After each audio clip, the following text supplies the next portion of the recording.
Risk है तो इश्क है।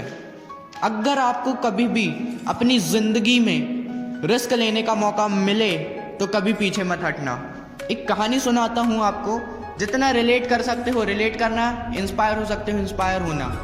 एक जंगल में अचानक से आकाशवाणी होती है, पूरे बादल काले हो जाते हैं और नदी के सामने एक पेड़ लगा होता है, उसमें दो बंदर बैठे होते हैं। अब आकाशवाणी होती है, आसमान से एक आवाज़ आती है कि जो भी 3 सेकंड के अंदर इस नदी में कूदेगा वो इस जंगल का राजा होगा। जो दो बंदर बैठे रहते हैं उस पेड़ में, उसमें से एक बंदर फौरन नदी में कूद जाता है और 30 सेकंड के बाद वो आकाशवाणी ख़त्म हो जाती है।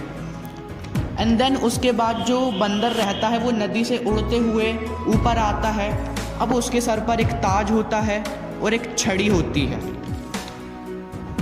उसके बाद वो जंगल का राजा बन जाता है। वो जिस किसी को भी अपनी छड़ी से अपने पास बुला लेता, अपन से दूर भेज देता, वो राजा होता है। फिर उसको याद आता है कि मेरा एक दोस्त भी था जो दूसरा बंदर था।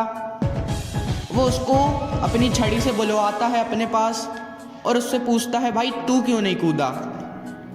तो अब वो बंदर बोलता है कि मैं तो ये सोच में पड़ गया था, अगर मैं राजा नहीं बना तो। अब वो सामने वाला बंदर, जो पहला बंदर था जो राजा होता है, वो हंसने लगता है। तो वो बोलता है कि भाई अगर तू कूद भी जाता तो तू अगर राजा नहीं भी बनता तो तू बंदर ही रहता ना। तो दोस्तों, इस कहानी से हमको ये सीख मिलती है कि अगर आप रिस्क लो भी लोगे तो आप तो वही हो ना जो पहले थे। रिस्क लेके हो सकता है आपकी ज़िंदगी बदल जाए, जैसे वो बंदर की बदली थी।